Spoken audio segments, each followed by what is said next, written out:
Well, this week on Fox Business, we're examining the current state of the housing market, highlighting the bright spots and reasons optimism is out there for the year. Zillow Real Estate releasing its predictions for the top 10 hottest housing markets in 2024. Buffalo, New York coming in at the top of the list, then Cincinnati, Columbus, Ohio, Indianapolis, and more. Let's bring in DeBianchi Real Estate and former $1 million listing Miami star, Sam DeBianchi. Sam, good morning. Good morning to you. So what do you think about this list? We're always looking for the hot markets. What's your reaction to some of those that you saw?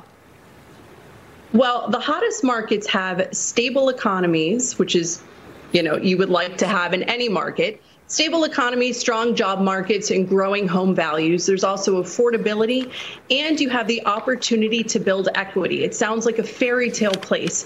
And again, Buffalo, New York tops the list. You have 3 cities in Ohio: Cleveland, Cincinnati, and Columbus.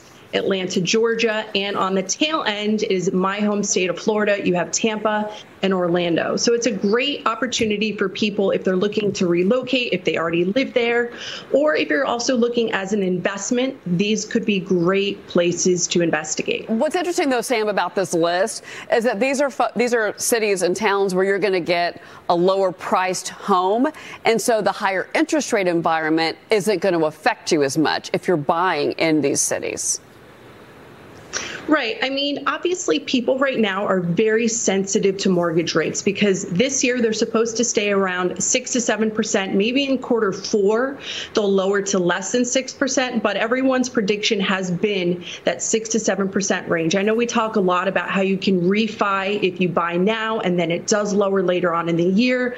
But I also want to put a strong emphasis on this market is a more creative market. So what does that mean? Seller financing is something that buyers should really go out and try to obtain, especially if they have enough money, but they can't show enough money. And I'm seeing that more and more often. And I'm seeing a lot more sellers flexible and open to the creativity of providing seller financing. Yeah. And what you're talking about, Sam, I want to interrupt you, make sure that our viewers understand what you're saying, is that basically you're selling your home, but you're the bank for the buyer. And it's something that I think it's interesting that you're bringing that up.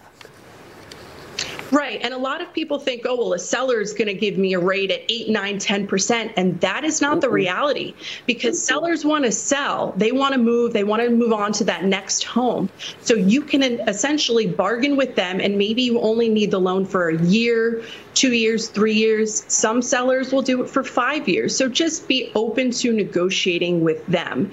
And again, I know we talked about this in our last segment, negotiate the price. Yes, rates are high, but you can get a very little loan or a lesser loan by negotiating the price down. Right now, I have buyers who have negotiated prices down by hundreds of thousands of dollars. And so for the average person, maybe, your price point is $400,000 or $500,000, go ahead, and some realtors might hate me for saying this, but go ahead and look up $100,000 to $200,000 more than your budget and really try to push and negotiate down. Yeah, because sellers need to get realistic, especially this year if you're not going to get those rate cuts from the Fed. I agree with you.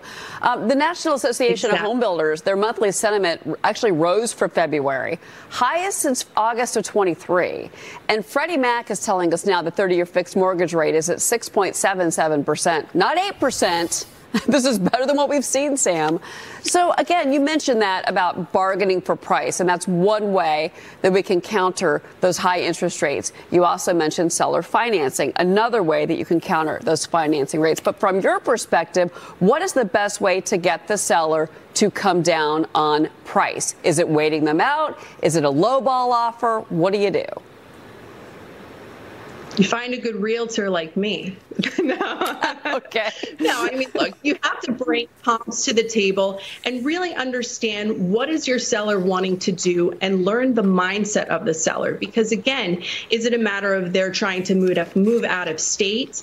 Are they more motivated because they want a bigger home? And try to work with the emotions of the seller. I mean, it's all buying and selling real estate is all about strategy. So coming in with, this is my max. Hey, but I can do, if you would offer me seller financing, then maybe I could pay a little bit more. And coming in with being a little more flexible as a buyer. Yeah, but again, there are so many options out there. There's so much creativity that you can put in there that it still can be a great time to own real estate, to buy real estate, because there's opportunity in every market. It's just a matter of finding it. Before you run, I got to get Luke Lloyd in here. A quick comment from Luke, because he lives in Ohio, Sam, and Cincinnati's on this list, Columbus, Cleveland. What's happening in Ohio that I don't know about, Luke Lloyd? It's popping in Ohio. Listen, everyone loves it because you have a backyard. You can go in, and it's not like here in New York where you really can't have a backyard, play with your dog. You know, maybe you have to go to Central Park around here. But look, Ohio's a pretty good spot.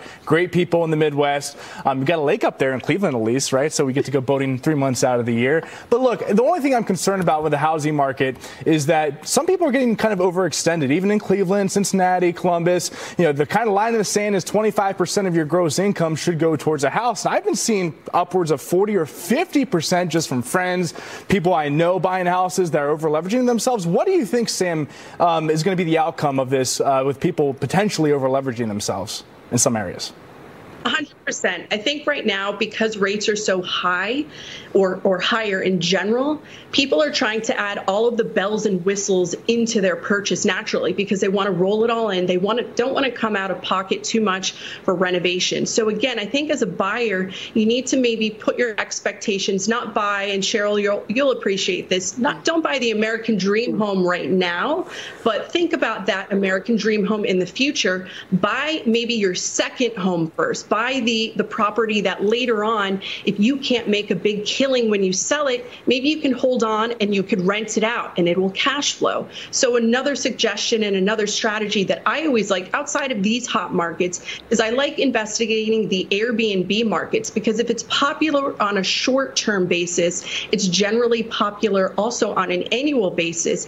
And if it's popular on both of those bases, it can also sell for that much more of a premium, because you could sell it not just as this is a great area to live in, but it's also a potential property for an investor. Sam DeBianchi, Sam, thank you. It's great to see you. People could also watch a show called American Dream Home. Just a thought. Okay, tune into Fox Business this week for Hitting Home, Rebuilding the Dream. We're talking real estate all week, and it is my favorite topic. All right.